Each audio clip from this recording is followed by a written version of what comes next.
يا مساء الفل، يا مساء الطماطم، يا مساء الخضرة والكرنب. قلت انزل بقى كده كده يعني ايه، اجيب بقى 3 كرنبات حلوين كده ولاد ناس مع الطماطم مع الخضرة. وقلت بقى ايه اشيلهم بقى ان شاء الله لو عشنا وكان لينا عمر لرمضان، اخزنهم. يعني الواحد يعمل كل شوية حاجة حاجة عشان لما يجي رمضان علينا نلاقي ايه الحاجة جاهزة وما نضيعش وقت في العمايل والاكل والشرب ونسيب العبادة يعني. فبيبقى يعني ايه تبقى الحاجة جاهزة على طول يعني. فجبت 3 كده وقلت اقطعهم واسلقهم وايه، واروح شايلاهم بقى ان شاء الله في الفريزر على طول. وجبت 10 كيلو طماطم كده برضو لقيتهم حلوين قوي وحمرهم حلو كده. بس خدت منهم 3 كيلو، طبخت منهم حاجة تانية يعني، ودول 7 كيلو طماطم بس. وجبت خضرة بقى شبت وبقدونس وكده وقلنا نعمله بقى يعني ده بالليل بقى كده على رواقة بعد ما اتغديت وروقت وكل حاجة. وبالليل كده بقى مع نفسي يعني. فقلت يعني ايه عشان ما اعملش الصبح وكده يبقى تعب عليا يعني. فهنا بقى بصوا البقدونس بقى والخضرة وكده هنقعها في مية وخل بقى واحدة واحدة كده عشان بتبقى مليانة حاجات طبعا. وانا نقعهم يجي 10 دقايق كده في مية وخل وبعد كده نخرط.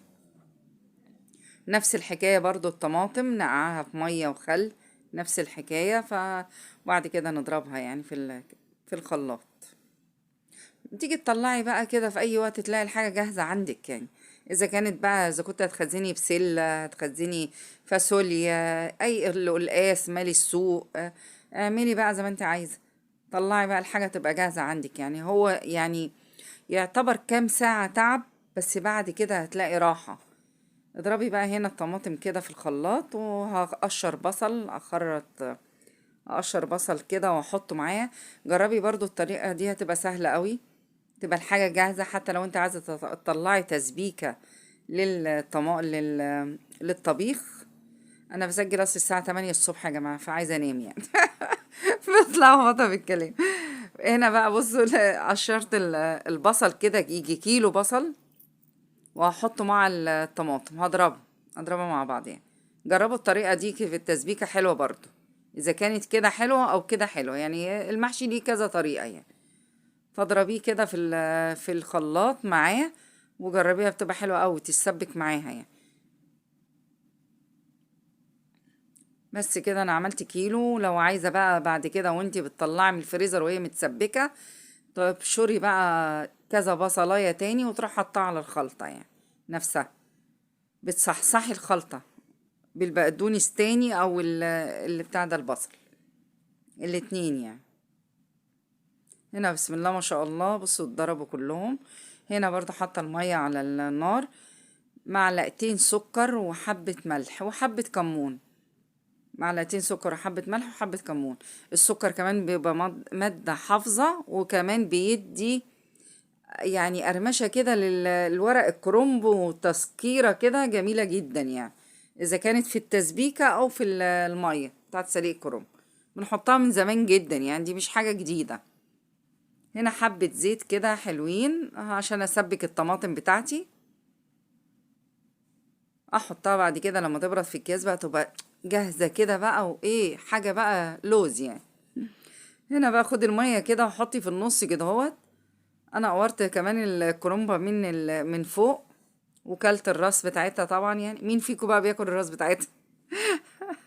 كنا بنتخانق على الراس دي زمان واحنا صغيرين يعني. وما تسلقيش الورقة قوي يعني، ما تخليهاش تتهري يا دوب كده. اللي ما استوتش من فوق تروحي مغطساها في المية كده شوية وتروحي خلاص تروحي مشيلاها على طول. علشان ما تنسيش ان هي يعني هيتخزن، فاهماني؟ فحتى لو قعد سنة معاكي بسم الله ما شاء الله بيطلع زي الفل. والله انا وريتهم لكم قبل كده كمان كنت مخزناه.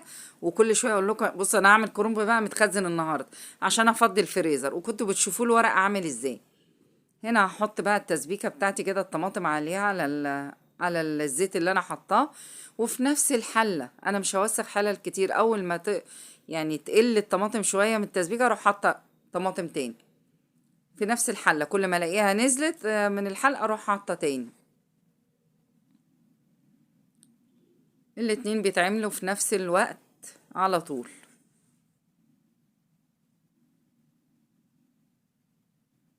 هو تعب ساعة ولا كل ساعة زي ما بيقولوا، يعني بتتعبي ساعتين تلاتة لغاية وبعد كده تطلعي الحاجة جاهزة عندك يعني. ولسه ان شاء الله هنعمل حاجات كتير نخزنها بإذن الله عشان رمضان، نطلع الحاجة نلاقيها جاهزة بإذن الله. ونشوف بقى الكفتة، نشوف نعمل حاجات جاهزة، الفراخ البانيه. لا لو عرفنا بقى نجيب فراخ بانيه، لو عرفنا بقى نجيب فراخ ولا لحمة ولا نعمل جمعية عشان نجيب الحاجات دي ان شاء الله يعني، ونعملها سوا يعني.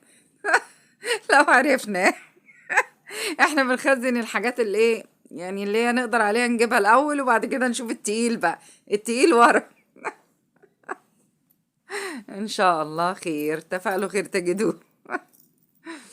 هنا التسبيكة بتاعتي بصوا بتقل، فبروح حاطة نفس كده يعني، كله في حلة واحدة، كل ما تقل اروح لغاية ما اخلص الكمية كلها يعني. واحط بقى الكرنب بتاعي اهو اتسلق وبقى زي الفل، واروح مقطعه بقى. شفتوا بقى الساطور ده اللي انا اقطع بيه، قال يعني بقطع خروف يعني. حطي الاتنين كده على بعض، حطي تلاتة، حطي اتنين، حطي اكتر، وقطعي كده زي ما انا بقطع العروق لوحدها كده، ولفي وظبطي بقى وتقطعي التقطيعة اللي انت عايزاها، صغير كبير براحتك. انا هحط كده يعني، مش هقطع الورق اكني هحشي، لا انا هرصه كده في العلب بتاعتي. العلب بتاعتي شايلاها اهي جميلة وجايباها، جايبة علب كتير قوي، قلت ارص فيها. انا هرص كده عشان ما يبقاش تعب عليا، بعد كده اطلع علبة علبتين اقطع وانا بحشي. لكن لو قطعتي دلوقتي كله مش هتخلصي، لكن لفي كده وقطعي زي ما انا بقطع العروق لوحدها، ولفي كده عبارة عن سندوتش بتعمليه سوري كده، وظبطي وقطعي زي ما انت عايزة الحجم اللي انت عايزاه، ورصي في العلب، رصي في اكياس التلاجة، وشيلي بقى تيجي تطلعي تلاقي الحاجة جاهزة عندك. اعملي دورين على العلب، دور واحد، حسب ايه ما انت عايزة. بصوا بسم الله ما شاء الله، منظر العلب تحفة تحفة، يعني بصوا عايزين يتباعوا كده في المحلات من منظرهم. بسم الله ما شاء الله. هنا بقى هعمل كمان العلبة دي، كمان العلب الكبيرة هعملها دورين، يعني اقطع كده. انا مسرعة الفيديو قوي عشان ما تبقوش يعني ايه، ما يبقاش ملل عليكم، يعني عاملاه لدرجة اسرع من كل مرة، عشان هو يعني الفيديو لو سبته كده هيبقى طويل جدا. هنا ورصي بقى كده، بصوا منظر يا لهوي. انا بقيت عماله ابص العلب، بسم الله ما شاء الله، ولا حول ولا قوه الا بالله، المنظر حلو قوي يعني. اه بصوا المنظر حلو، حتى انا مصوراه كذا صوره كده ومخليها عندي. تيجي تطلعي بقى، تطلعي على قدك واعملي بقى. جميله، وما خدوش وقت التقطيعه دي على فكره، قطعيها ما خدتش وقت، سهله. لان انا بفصل الفيديو كمان، وبحط كرسي وبقعد على الترابيزه وبعمل اللي انا عايزاه. جميل قوي، بصوا بسم الله ما شاء الله، اللهم بارك. في نفس الوقت التسبيكة على النار بتتسبك، واستنى لما تبرد كمان عشان احطها في اكياس، وحطي بقى في الفريزر وطلعي. الحاجة جاهزة وجميلة. هنا التسبيكة بتاعتي اهيت وهديت كمان. وهنحط بقى، هعمل كيسين بس كده ولا 3 مثلا، هو فيها البصل بتاعها، اجي اطلعها يبقى للطبيخ على طول يعني مش هعملهم كلهم للمحشي. بردت طبعا، واكياس تلاجة اهي موجودة. واروح عاملة مثلا كيسين كده او 3 كده، واروح ايه ركناهم للطبيخ. اطلعهم يبقى اعرفهم ان هما مفهومش بقدونس، يبقى للطبيخ بس.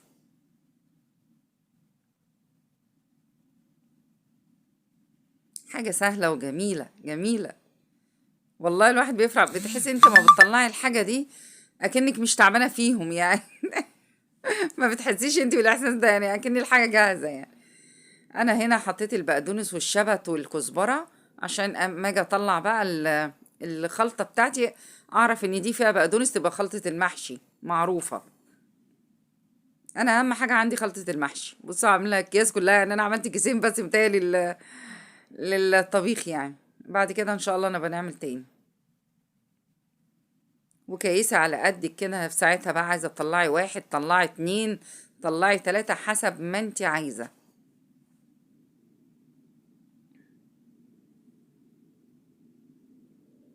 اهو بس كده، وكيسي بقى وحطي بقى. جميل جميل والله لما تلاقي الحاجة جاهزة كده عندك. لو عندك مكان كمان جيبي بقى كل حاجة بقى اللي في السوق بقى، الخضار وكده يعني. بصوا اهو، بسم الله ما شاء الله، طلعوا كذا كيس حلوين جدا جدا. يلا ما تنسنيش بقى في اللايك والشير وتفعلوا زر الجرس وتشتركوا في القناة علشان يوصلكوا كل جديد، عشان في ناس بتتفرج بس كده صمت، ولا بتعلق ولا بتشترك ولا اي حاجة خالص يعني. يلا والسلام عليكم ورحمة الله وبركاته.